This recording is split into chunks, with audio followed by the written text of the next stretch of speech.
جلوہ دونوں جہاں میں ہے، تیرا نور کون مقام میں ہے، یہاں تو ہی تو، وہاں تو ہی تو، تیری شان جل جلالہ، تیری شان جل جلالہ، گرے قطرے ابر سے خاک پر، گرے قطرے ابر سے خاک پر، تو یہ بولا سبزہ اٹھا کے سر، دیا ہے اسے مجھے آرزو، تیری شان جل جلالہ، تیری شان جل جلالہ،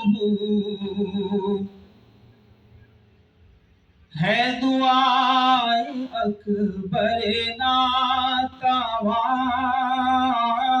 ہے دعائے اکبر ناتواں، نہ تھمے قلم نہ رکے زبان، میں لکھوں پڑھوں یہی باوضو،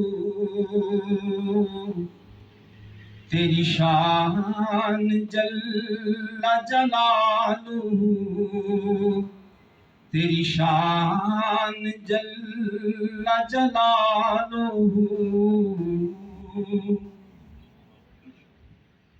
ماشاءاللہ بہت خوب جاوید امجد صاحب حمد باری تعالیٰ پیش فرما رہے تھے، تو میں ذیشان بھائی سے دعوت ان کو دیتا ہوں کہ آپ حضور کی بارگاہ میں ہدیہ نعت پیش فرمائیں ان اشعار کے ساتھ کہ وہ دانائے سبل ختم الرسل مولائے کل جس نے غبار راہ کو بخشا فروغ وادی سینہ، نگاہ عشق و مستی میں وہی اول وہی آخر، وہی قرآن وہی فرقان وہی یاسین وہی طٰہٰ۔ حضور کی بارگاہ میں ہدیہ نعت پیش کرنے کے لیے ذیشان بھائی۔ درود سارے مل کے پڑھ لیں۔ اللہم صلی اللہ اللہم بارک علی محمد وعلی آل محمد کما بارکت علی ابراہیم وعلی آل ابراہیم انک حمید مجید۔ مفلس زندگی اب نہ سمجھے کوئی،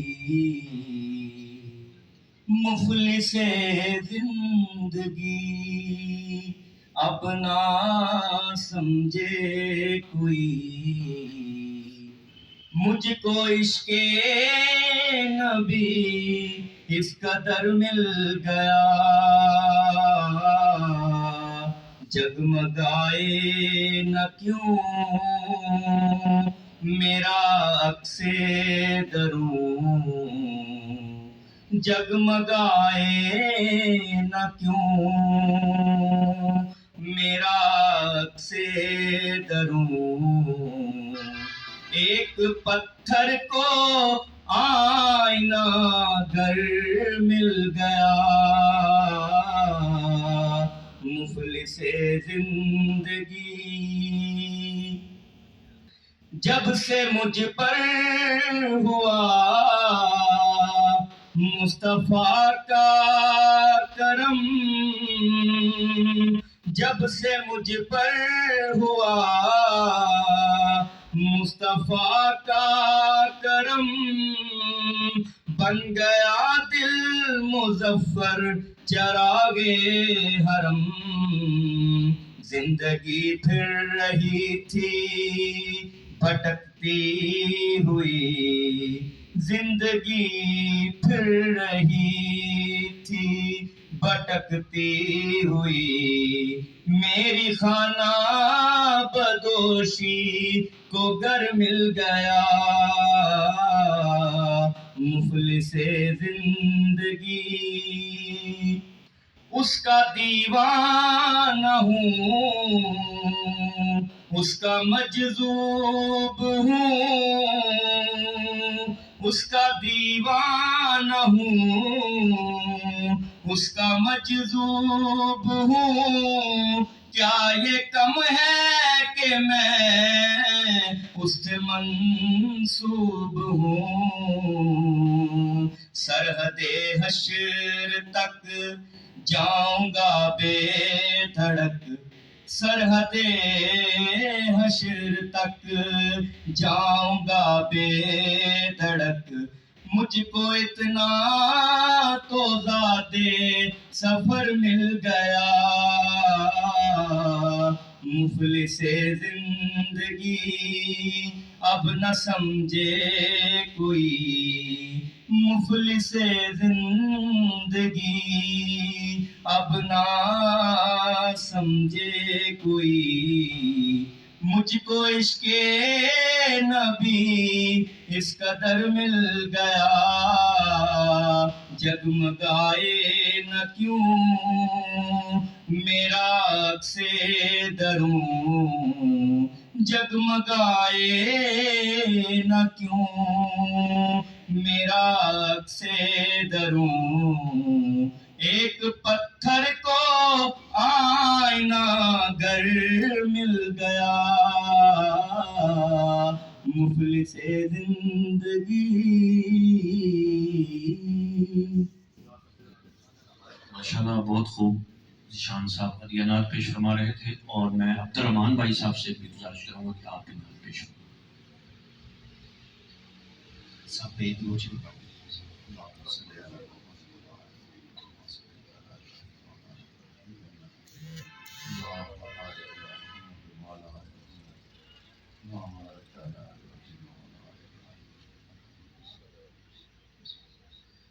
بے خود کیے دیتے ہیں انداز حجابانا،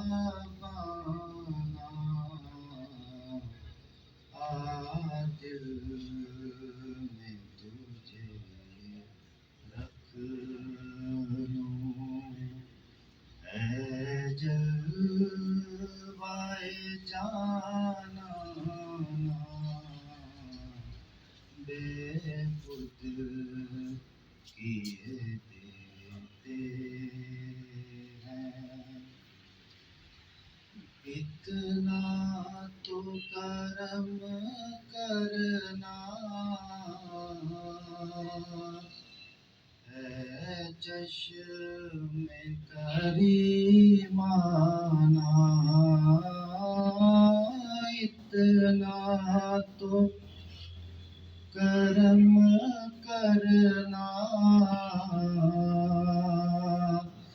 اے چشم کریمانہ، جب جان لبوں پر ہو تم سامنے آ جانا،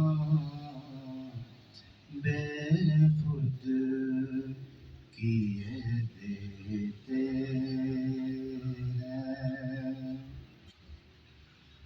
پینے کو تو پی لوں گا، بس عرض ذرا سی ہے، پینے کو تو پی لوں گا، بس عرض ذرا سی ہے، اجمیر کا ساقی ہو، بغیر داد کا میں خانہ عادل میں تجھے رکھ لوں اے جلوائے جانا نام بت کیے دیتے ہیں.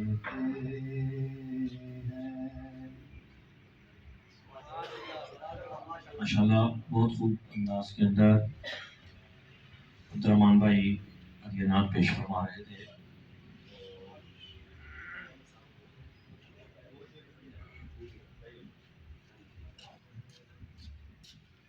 تیری جالیوں کے نیچے تیری رحمتوں کے سائے اسے دیکھنی ہو جنت مدینہ دیکھ آئے میری خبر میں نہ جو آئے اسے دیتا ہے جو آئے لینے کب آئے.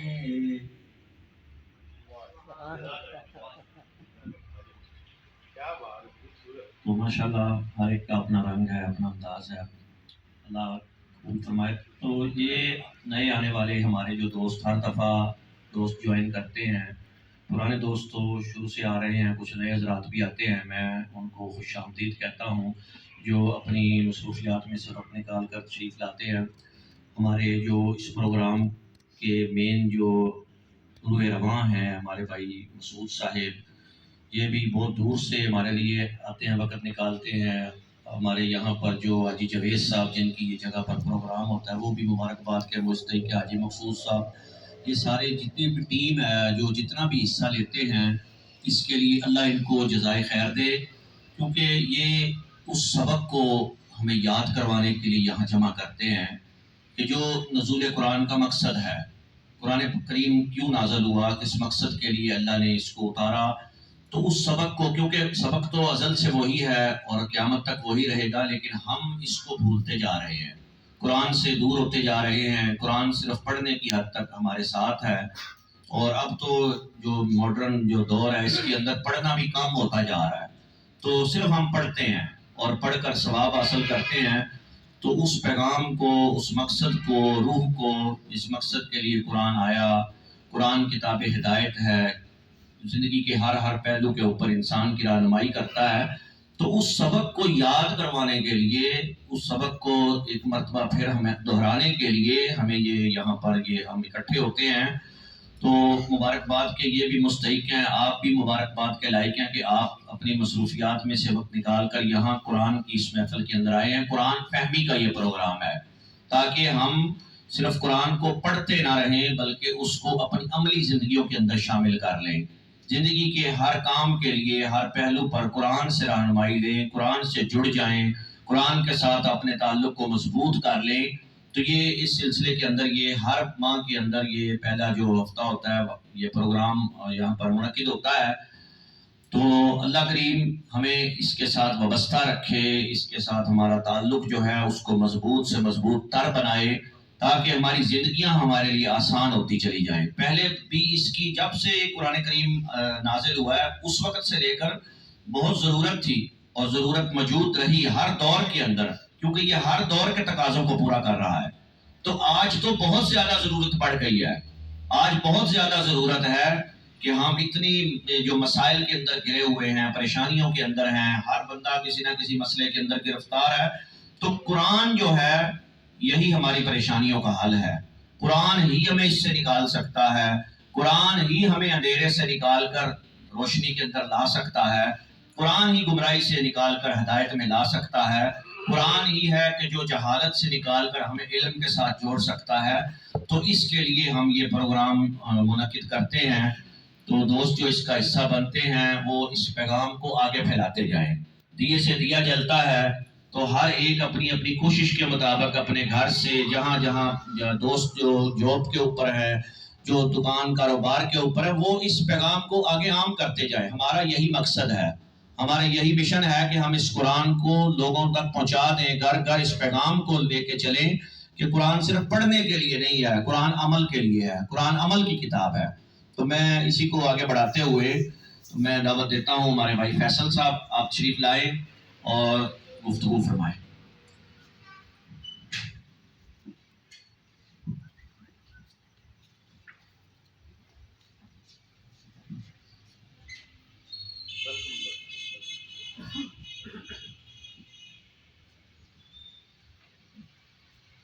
اعوذ باللہ من الشیطان الرجیم، بسم اللہ الرحمن الرحیم۔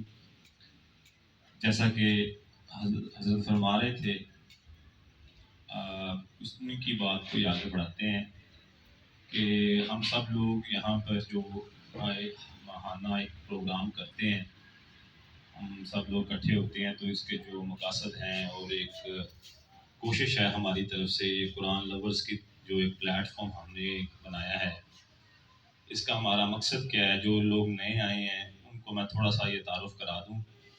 ہمارا بنیادی طور پہ ایک بڑی سادہ سی ایک مشن ہے کہ ہم ایک دوسرے کو اس بات کی تلقین کرنی ہے کہ قرآن پاک کو جیسا کہ شروع سے پڑھتے آئے ہیں اس کو سمجھیں، اس کو ترجمے کے ساتھ پڑھیں، اس پہ غور و فکر کریں اور اس پر عمل کریں، اور عمل کرنے کے بعد ایک دوسرے تک اس کا پیغام کو پہنچائیں۔ یہ صرف اتنی سی ہی بات ہے، اس سے زیادہ کم ہے نہ زیادہ ہے۔ ہم سب ایک کوشش کر رہے ہیں کہ ایک لاسٹ جو اس کا میننگ ہے نا، جو ایک پرپس ہے، جسے کہیں نہ کہیں کسی بھی وجہ سے تھوڑی سی لاپرواہی ہو گئی ہے کہ ہم نے قرآن پاک کو اپنے گھروں میں محفوظ رکھا ہوا ہے، ہم اس کو پڑھتے بھی ہیں لیکن سمجھتے نہیں ہیں اس کو۔ اپنی زبان میں جب تک ہم نہیں سمجھیں گے، جب تک ہم اس پہ غور نہیں کریں گے، تب تک اللہ تعالیٰ ہم سے کیا توقعات کرتے ہیں، ہمارے کیا فرائض ہیں۔ ایک تو وہ طریقہ ہے نا جو ہمیں بڑے بتاتے ہیں، ٹیچرز بتاتے ہیں، گھر والے بتاتے ہیں، وہ کچھ سمجھ آ جاتا ہے، کچھ نہیں بھی سمجھ آتا۔ لیکن یہ طریقہ یہ ہے کہ آپ کو اللہ تعالیٰ ڈائریکٹ خود بتائیں گے انہوں نے آپ کو اس دنیا میں کیوں بھیجا ہے، وہ آپ سے کیا توقع کرتے ہیں، اور آپ نے واپس لوٹ کے ان کے پاس کب آنا ہے، اور آگے سے آپ سے کیا سوالات ہونے ہیں، اور وہ کیا معیار ہے جس پر آپ کو جج کیا جائے گا۔ تو جب آپ اللہ تعالیٰ سے خود سن لیں گے، پڑھ لیں گے، اس پہ غور کر لیں گے، جب اللہ تعالیٰ کی ذات سے ڈائریکٹ آپ خود آپ کے دل اس پہ ایمان لے آئیں گے، تو کوئی شک کی گنجائش پھر رہے گی نہیں، کوئی آپ کے ذہن میں کوئی وسوسہ بھی نہیں آئے گا، کوئی شبہ بھی نہیں پیدا ہوگا، اور آپ کا ایمان جو ہے نا وہ مکمل یا کامل ہو جائے گا۔ تو یہ ایک کوشش ہے ہماری۔ اسی سلسلے میں ہم ہر مہینے پہلے ہفتے اکٹھے ہوتے ہیں، اور اس میں کوئی ایسا نہیں ہے کہ ہم کوئی مطلب سارے لوگ عالم ہیں یہاں پر، یا کوئی اس طرح کے ہمارے کوئی ڈگریز ہیں ہماری۔ یہ ہماری اپنی سی کوشش ہے۔ اس میں ہم آپ سب لوگوں کو بھی دعوت اس لیے دیتے ہیں کہ آپ بھی آئیں، آپ بھی اپنا تجربہ شیئر کریں۔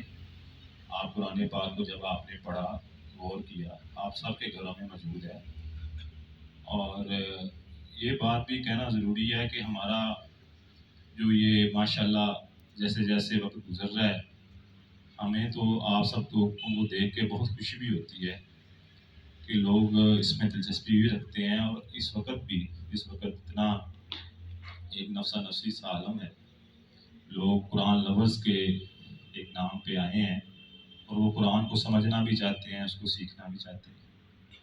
تو یہ ہماری طرف سے یہ جو ہے نا جی ایک کوشش ہے۔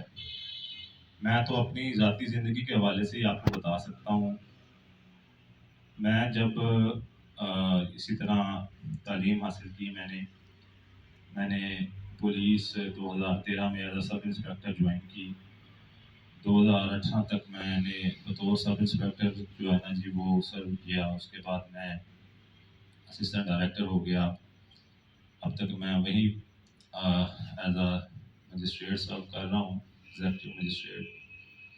میرا تو جو جرنی رہی ہے قرآن کے حوالے سے، میں آپ کو یہ بتا سکتا ہوں کہ ایک تو وقت وہ تھا کہ میں بالکل اندھیرے میں تھا. اچھا، اندھیرے میں جو کیفیت ہے نا وہ اندھیرے میں رہنے والوں کو نہیں ہو سکتی. جب تک آپ روشنی نہ شعور میں آپ کے آئے گی، آپ کو اس بات کا بھی احساس نہیں ہوتا کہ آپ اندھیرے میں رہتے رہیں. مطلب یہ نہیں ہے جب میں اندھیرے میں رہتا تھا تو میں کوئی بیوقوف تھا. ایک آگاہی ہے. جب تک آپ آگاہ نہیں ہوں گے نا، آپ کو یہ نہیں پتا ہوگا کہ آپ نہیں آگاہ تھے. یہ باریک سی بات ہے، اس کو تھوڑا سمجھیں. کہ جب میں نے قرآن پڑھا تب مجھے ریئلائز یہ ہوا، احساس یہ ہوا کہ جو قرآن ہے اصل میں نے جتنی زندگی اس کے علاوہ گزار دی ہے وہ کیسی ایک پچھتاوا اور ضائع کر دی گئی ہے. اچھا، یہ احساس اتنا سخت ہوتا ہے میں آپ کو بتا نہیں سکتا. جتنی جس کی عمر ہوگی اتنا اس کا جو ہے نا پچھتاوا بڑھتا جاتا ہے. اگر آپ چھوٹی عمر میں قرآن پڑھ لیں گے تو آپ سمجھ لیں کم دکھ ہوتا ہے. اتنا بندے نے ٹائم گزارا ہوتا ہے نا اتنا ہی اس کو پھر احساس بھی اتنا ہی شدت سے ہوتا ہے.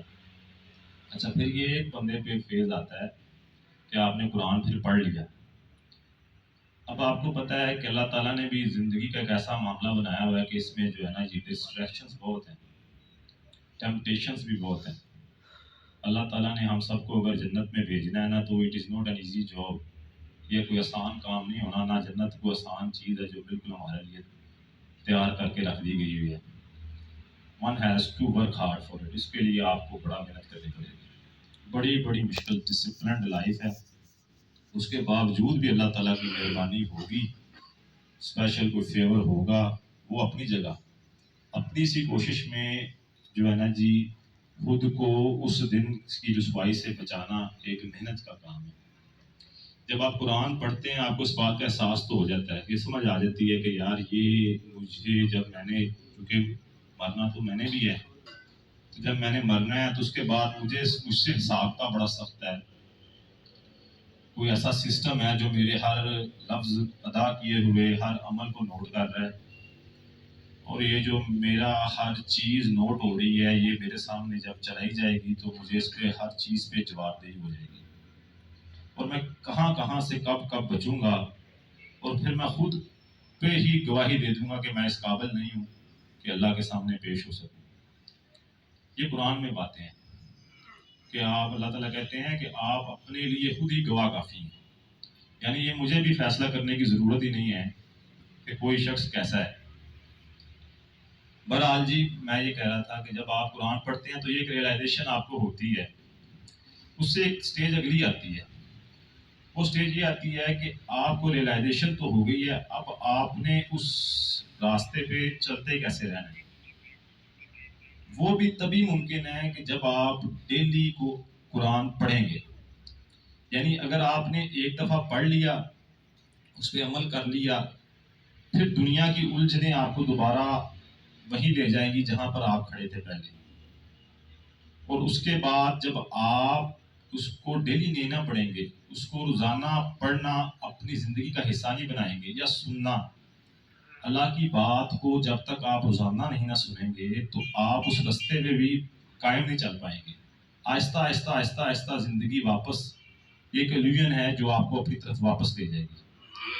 اور یہ اسی فائٹ کو جو ہے نا اللہ تعالیٰ ریوارڈ کرے گا کہ وہ جو ثابت قدم رہے. یہ ثابت قدمی آسان نہیں ہے، یہ بڑی ڈسپلن لائف ہے. آپ کو 5 وقت حاضر ہونا پڑے گا بڑی، اور اگر جب رہ جائے گی تو اس کا جو پچھتاوا ہے وہ زیادہ تکلیف دیتا ہے. تو وہ جو ریئلائزیشن ہے نا وہ کنٹینیوس پروسیس ہے. روزانہ آپ پڑھیں گے، روزانہ اللہ کے پیش ہوں گے، روزانہ معافی مانگیں گے، پھر اگلا دن آئے گا پھر روزانہ پڑھیں گے، پھر پیش ہوں گے، پھر معافی مانگیں گے. یہ ایک فائٹ ہے. جب تک آپ زندہ ہیں آپ کو مختلف طریقے سے ٹیسٹ کیا جاتا رہے گا. وہ ہر بندے کو پتا ہے کہ اس کی ٹیمپٹیشنز کیا ہیں، اس کی انکلینیشنز کس طرف ہیں.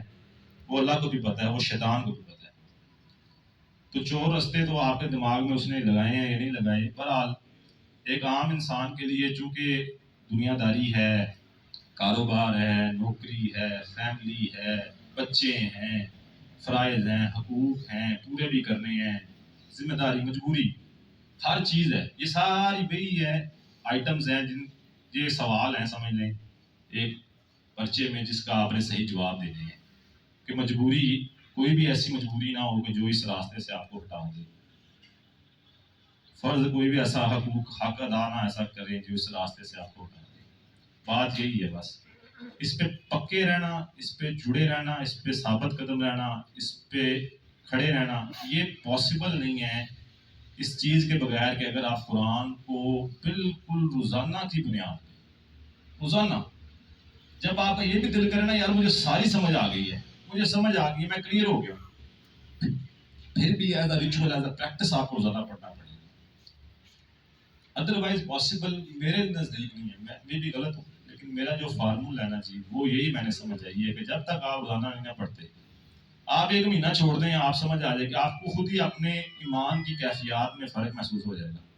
آپ روزانہ پڑھیں آپ کو پھر بھی سمجھ آ جائے گی.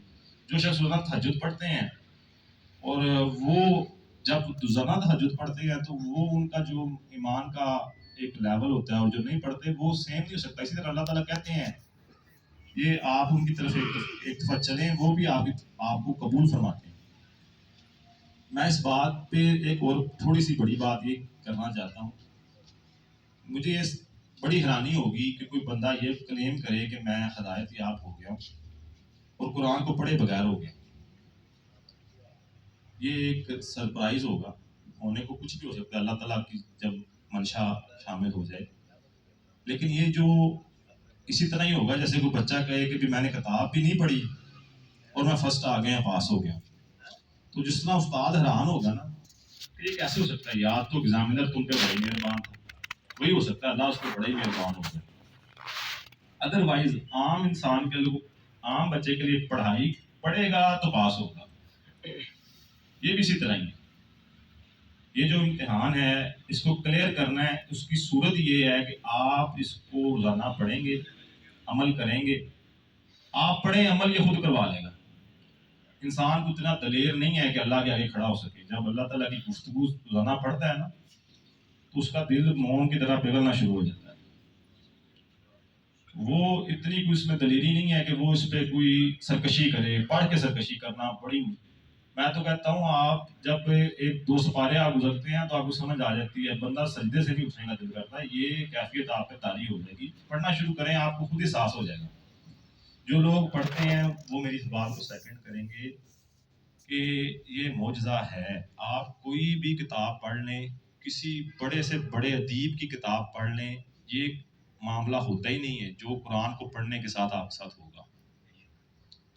کیونکہ اللہ نے جب اسے لکھا, جب اللہ نے نازل فرمایا ہے تو وہ ڈیزائن ہی ایسا ہے کہ وہ بالکل آپ کے سافٹ ویئر کے مطابق وہ نا الائن ہو جاتا ہے. اور پھر آپ کے اندر سے گواہی بھی آنا شروع ہو جاتی ہے. جیسے آپ نے ودیت کیا گیا ہو, وہ روشنی کو جب یہ قرآن کی طرف سمجھو سے جب ایک فیول ملتا ہے, ایندھن ملتا ہے, تو وہ روشنی جو پہلے کہیں بجھ گئی تھی وہ یوں جگمگانے لگ جاتی ہے آپ کے اندر ہی, اور آپ کو اس کا احساس ہوتا ہے. تو جو بھی آپ سب لوگ تشریف لائے ہیں, یہ گزارش ہے آپ کے ہاتھ میں ہے. کوئی ہمارے پاس کچھ نہیں ہے. آپ کے گھروں میں موجود ہے, آگے موبائلز میں موجود ہے, اپلیکیشن ہزاروں آ چکی ہوئی ہیں. آپ پڑھ کے دیکھ لیں. آپ ایک دفعہ ہمارے کہنے پہ وہ کہتے ہیں بار بار پھر خدا پڑھ لیں. یہ یقین کریں ایسی بات ہے. آج میں آئے نا, پھر جب آپ قرآن پڑھتے ہیں نا تو ریلیشنز کیسے بلڈ ہوتے ہیں. میں آپ کو چھوٹی سی ایک مثال دیتا ہوں, پھر اجازت چاہوں گا. استاد محترم تشریف لائے ہوئے ہیں, آپ سب لوگ ان سے استفادہ میرے سمیت حاصل کرنا چاہتے ہیں.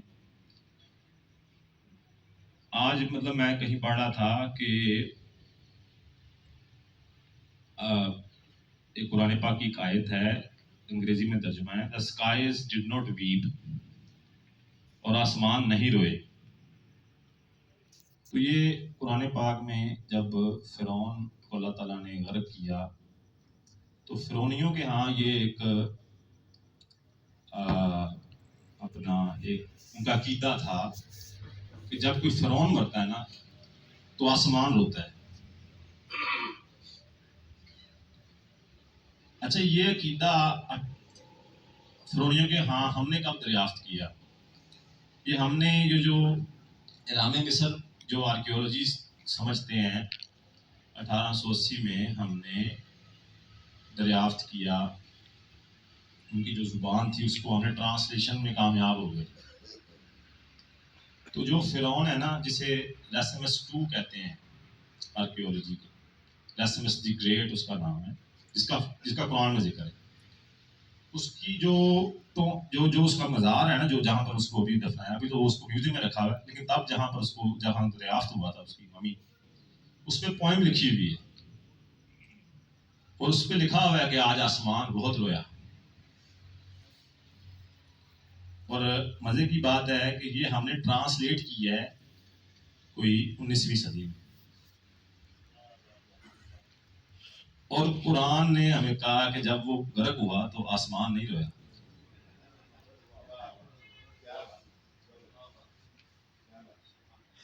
تو کہنے کا مقصد ہے کہ جب آپ اس کو پکڑ کے بیٹھے ہوں گے نا، تو اللہ تعالیٰ پھر یہ نا چھوٹے چھوٹے جو ہے نا، اللہ تعالیٰ پھر آپ کو ایویڈنسز بھی آپ کے سامنے آتے جائیں گے. اب پڑھیں گے نہیں تو کیسے پتہ چلے گا. میں تھوڑا سا فرعون کے متعلق آپ کو بتا دوں. فرعون کوئی مطلب یہ جس کا ذکر قرآن ہے، ویسے تو فرعون کافی آئے مصر میں، یہ 19ویں سلسلہ تھا ان کا، اس کا تیسرا بڑا حکمران تھا. اس نے 66 سال حکمرانی کی. اس نے جو مصر کی حدود بڑا بڑھا لیا تھا. پہلا جو ایسا مصری جو فیرو تھا جس نے مصر کو دنیا کی طاقت بنا دیا تھا، اور یہ خود کو سن آف آر، سورج کا بیٹا کہتا تھا، اور ایک خدا تھا، اس کو یہ پوچھتا تھا، اس کے سے مختلف محل بنائے. تو وہ یہ ایک بات مشہور ہوتی تھی کہ یہ جو فرعون لوگ ہیں نا، یہ جو فرعون کی ایک سلسلہ فرعونیت ہے، ڈینسٹیز ہیں فرعونس کی، یہ خدا نے اسپیشل ان کو منتخب کر لیا ہے، ان کو ایک ڈیوٹی اسائن کر دی ہے کہ انہیں پوری دنیا میں بطور نائب حکمرانی کرنی ہے. اس لیے جتنے بھی خدائی کام تھے نا، جس طرح کسی کی زندگی کا فیصلہ کرنا، کسی کی موت کا فیصلہ کرنا، یہ خود کرتے تھے. کسی کی جنت دوزخ کا فیصلہ خود کرتے تھے، لیکن خود مرنے سے ڈرتے تھے.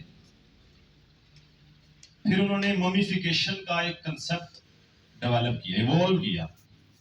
انہوں نے کہا کہ کیسا بچا جائے گا. انہوں نے کہا اگر یہ جسم بچ جائے گا نا، جسم بچ جائے گا تو ہم جو آفٹر لائف ہے، جو زندگی اس زندگی کے بعد آئے گی، اس میں ہم بچ جائیں گے.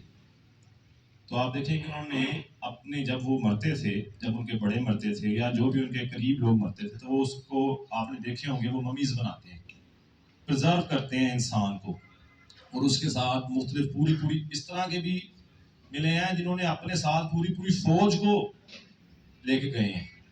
یعنی ایک فرعون مرا ہوا ہے، اس کے ساتھ 1000 فوجی بھی ہیں، وہ بھی چھوٹے چھوٹے تابوتوں میں مرے ہوئے ہیں کہ آگے جا کے ہو سکتا ہے جنگ ہی نہ کرنی پڑ جائے. لیکن وہ خود کو یہ کہتے تھے. تو یہ جو ڈر ہے نا جی، زندگی جب بعد از موت کیا ہوگا، یہ آج سے نہیں ہے، انسان کو شروع دل سے ہے. چاہے آپ گریک سویلائزیشن کو پڑھیں، آپ عراق کی میسوپوٹیمین، بیبلیونس، آپ جس کو بھی پڑھیں گے نا، انہوں نے یہ کیا ہے. کئیوں نے یہ کیا ہے، جیسے یہ کرتے تھے ممی بنا لیتے تھے، کئیوں نے کچھ اور سامان رکھنا ہوتا ساتھ. جو گریکس تھے وہ ڈیسیکیٹ، یعنی کہ جسم کو ٹکڑے کر کے سنبھال لیتے تھے. کہ کسی طریقے سے جو ہمارے معتبر لوگ ہیں، جو امیر لوگ ہیں، جو حکمران طبقہ ہے، ان کو یہ زندگی میں تو انہوں نے بہترین حکمرانی کر لی ہے، آگے کیسے ان کو بچانا ہے، اس کا کچھ ساز و سامان کرتے تھے. تو یہ جو مسئلہ ہے نا انسان کا کہ اس نے مرنا ہے، یہ مسئلہ پورے انسان کا، یہ اللہ تعالیٰ نے وعدہ کر دی ہے نا، آپ سب نے مرنا ہے، ہم سب نے مرنا ہے. ہم سب سے جو پہلے آئے تھے وہ بھی جا چکے، جو ہمارے بعد آئیں گے وہ بھی جائیں گے. تو وہ جو ساز و سامان ہونا ہے نا، جو پہلے لوگ اپنے تئیں کوششیں کرتے رہے مختلف طریقے سے کہ بچت ہونی چاہیے آگے خاص صورت، تو وہ بچت کا جو طریقہ کار ہے نا، جو اصل میں بچت اس سے ہونی ہے، وہ قرآن پاک میں موجود ہے. مسئلہ وہی ہے، حل آپ کے پاس ہے، آپ کے لیے آسان کر دیا گیا ہے، آپ تک پہنچا دیا گیا ہے. آپ پکڑنا ہے، عمل کرنا ہے، اور اپنی فیملی کی ہم سب نے جو ہے نا ان کو سیو کرنا ہے اس دن. بس اس دن کی رسوائی سے بچنا ہے، باقی اللہ تعالیٰ نے بے شمار نعمتیں موجیں لگائی ہوئی ہیں، وہ لگی رہیں گی انشاءاللہ. بہت شکریہ جی آپ سب لوگوں کا، تھینک یو. بہت خوب، بہت اچھے انداز کے اندر فکر انگیز گفتگو آپ نے سماعت کی. اور جیسا کہ انہوں نے فرمایا کہ جس دن فرعون مرا تو آسمان رویا، تو یہ ایک بگاڑ تھا عقیدے کا. تو درستگی کہاں سے آئی؟ قرآن سے آئی. تو اب بھی عقائد میں جو بگاڑ ہیں، جو فسادات ہیں، ان کی اصلاح جو ہے وہ کہاں پہ ہے؟ قرآن میں ہے. اور دوسری بات کہ آج مہلت ہے، آج ہمارے پاس وقت موجود ہے، چاہے ہم جس عمر میں بھی ہیں، لیکن جانا تو سب نے ہے.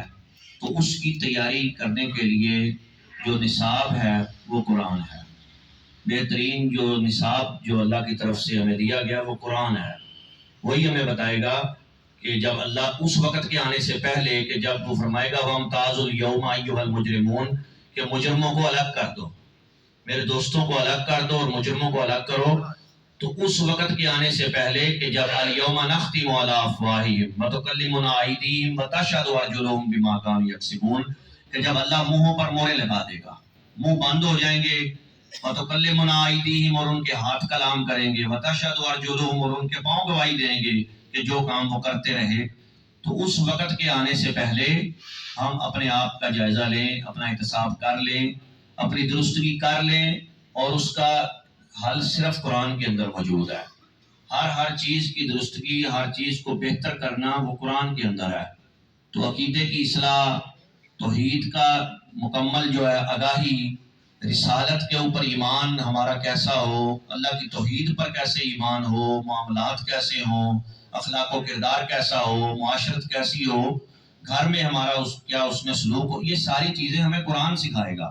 تو جب قرآن کو ہم سینے سے لگائیں گے، قرآن کا ترجمہ پڑھیں گے، کیونکہ یہاں ترجمے والے قرآن ہم پڑھتے ہیں، ترجمہ موٹی فارم کے اندر بڑا لکھا ہوتا ہے، اور باریک جو لفظ ہیں وہ قرآنی جو عبارت ہے عربی کی وہ لکھی ہوتی ہے. تو ہمارا جو فوکس یہی ہے کہ ہم قرآن کو ترجمے کے ساتھ پڑھیں. تو اس کو ہم اپنے ساتھ شامل کریں تاکہ ہماری زندگیاں آسان ہوں، اور وہ جنت جو اللہ نے تیار کر رکھی ہے، جہاں پر بھائی کہہ رہے تھے کہ مشکل ہے، تو مشکل یہی ہے کہ ہم یہاں اگر اچھا کریں گے تو وہاں پھر آسانی ہو جائے گی. تو اللہ آسانی فرمائے. میں اب دعوت دیتا ہوں محترم جناب استاد مسعود احمد صاحب، آپ اپنی گفتگو فرمائیں. میں پھر ان کا شکر گزار ہوں کہ آپ محبت فرماتے ہیں، تشریف لاتے ہیں. دوست جو اہتمام کرتے ہیں حاجی جاوید صاحب، جنہوں نے یہاں پر بڑا خوبصورت یہ اہتمام ان کی طرف سے ہوتا ہے.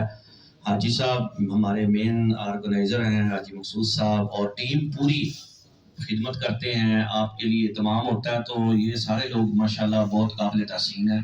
تو میں مسعود صاحب سے گزارش کروں گا کہ آپ گفتگو فرمائیں.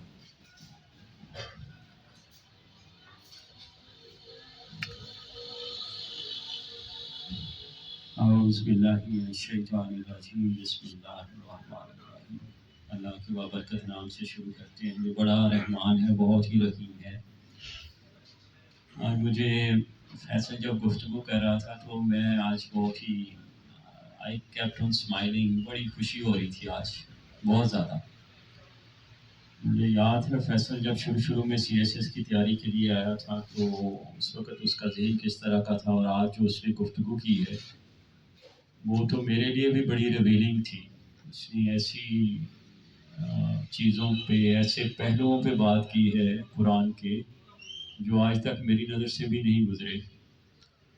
تو بہرکیف میں تو بہت ہی ایک خوشی ہوتی ہے کہ کم از کم ایسا ہے کہ جب ہم اس جگہ سے، اس دنیا سے جاؤں گا، ہم سارے ساتھی جو کوشش کر رہے ہیں، جب ہم یہاں سے جائیں گے تو انشاءاللہ ہم ایسے ساتھی چھوڑ کر جائیں گے جو فیصل کی طرح رہنمائی کرنے والے ہوں گے، جو قرآن کو سمجھنے والے ہوں گے، جو سچ بات کہنے والے ہوں گے، جو سچ بات سمجھنے والے ہوں گے.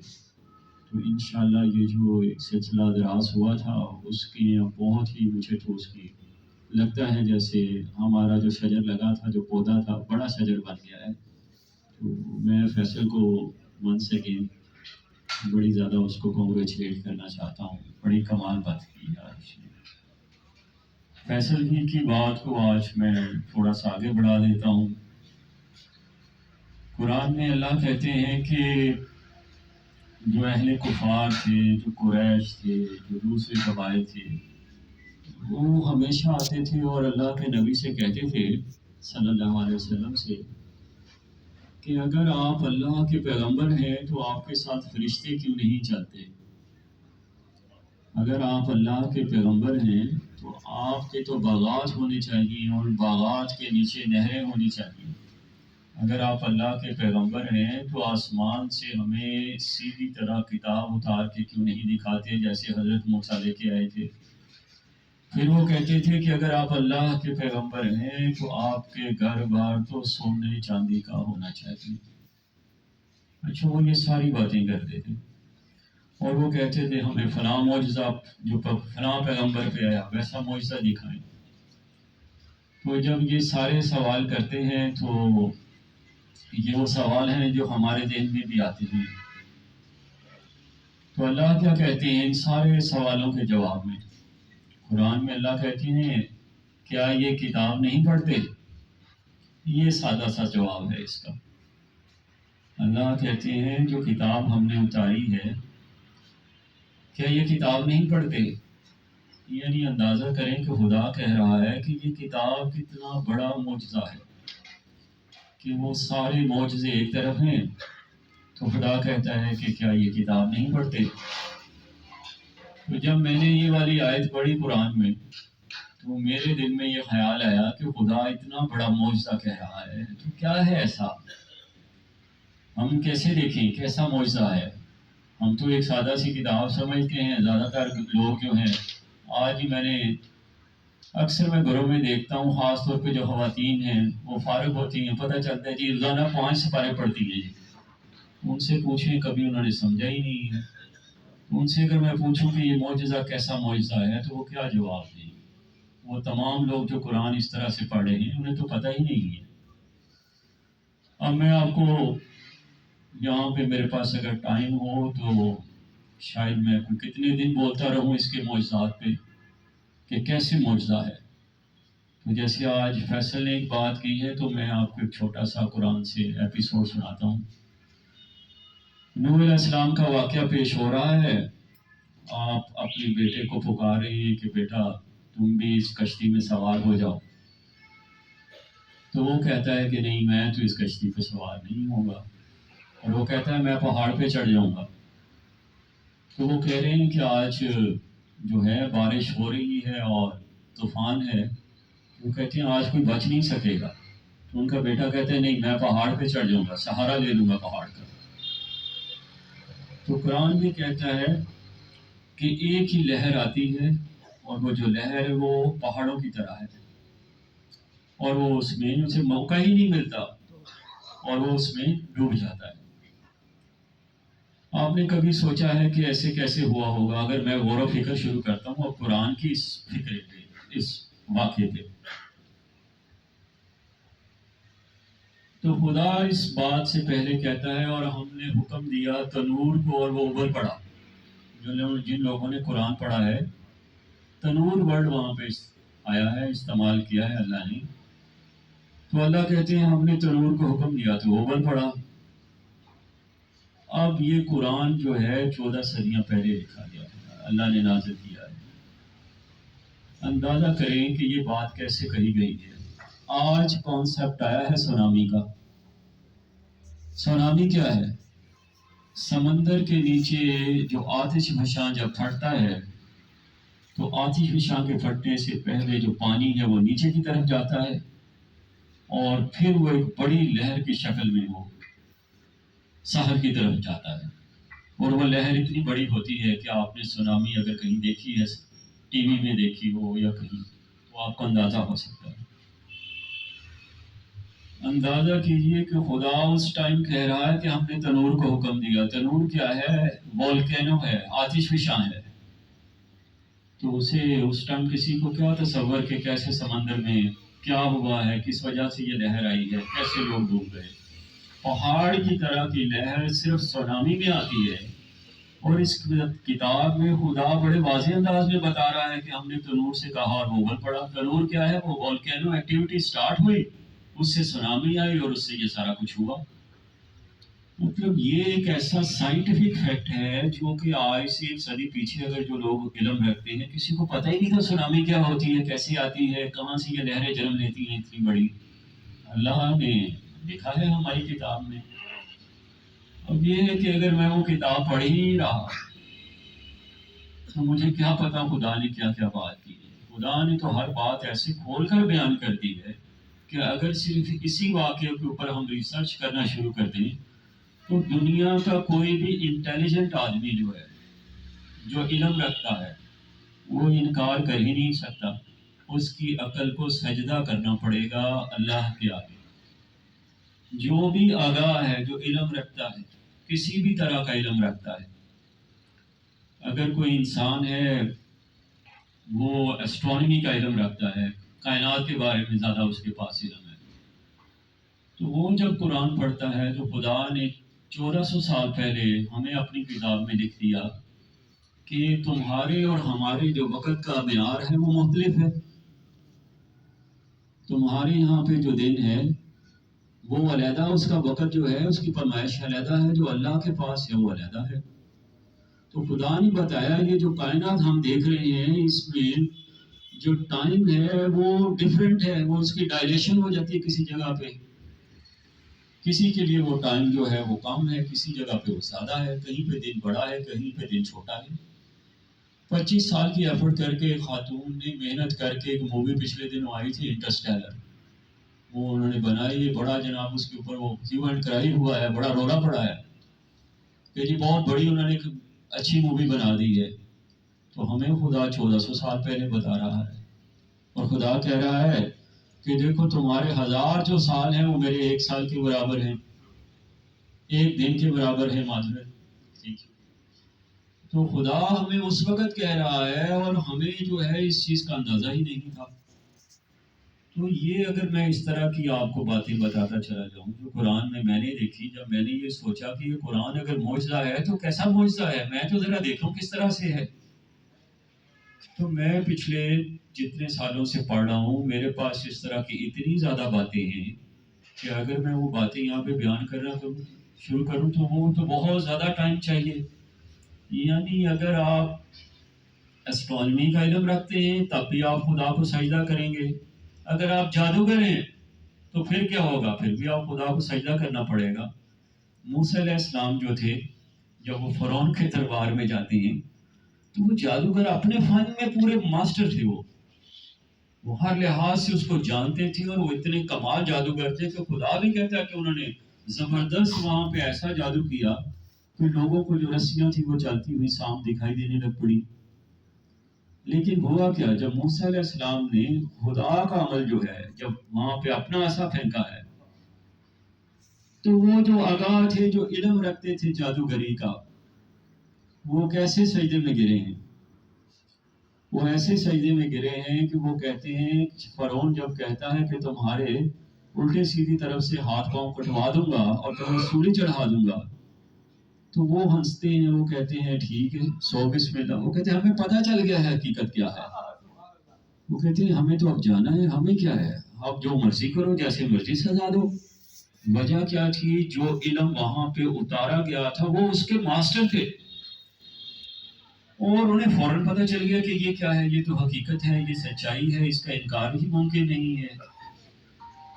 اسی طرح دیکھیے یہ قرآن جو ہے جب کوئی شاعر پڑھتا ہے، تو میں نے شاید یہاں پہ عتبہ بن ربیعہ کا واقعہ پتہ نہیں سنایا ہے کہ نہیں. ایک دفعہ میں نے سنایا تھا کہ وہ جب گئے نبی پاک صلی اللہ علیہ وسلم کو یہ کنونس کرنے کے لیے، قائل کرنے کے لیے کہ اللہ کے نبی جو ہیں وہ ان کی بات مان لیں، اور اگر وہ سرداری چاہتے ہیں تو سرداری لے لیں، اگر وہ کچھ اور چاہتے ہیں، اگر وہ مال و دولت چاہتے ہیں تو وہ لے لیں. اللہ کے نبی وہ سارا سنتے رہے ان کی بات. اور عتبہ بن ربیعہ کے بارے میں کہا جاتا ہے کہ بہت ہی زیادہ ایکسپرٹ تھا شاعری پہ بھی اور کہانت پہ بھی اور باقی چیزوں میں اور ڈپلومیسی میں. تو اللہ کے نبی صلی اللہ علیہ وسلم نے جب وہ ساری باتیں کر کے خاموش ہوا تو آپ نے پوچھا ہاں عتبہ تم نے بات مکمل کر دی ہے؟ تو اس نے کہا جی. تو آپ صلی اللہ علیہ وسلم نے کوئی جواب نہیں دیا، آپ نے حامیم سجدہ کی آیات پڑھنا شروع کی. کہتے ہیں کہ وہ شاعری کو بہت بہتر سمجھتا تھا، ہر چیز میں اس کے بڑا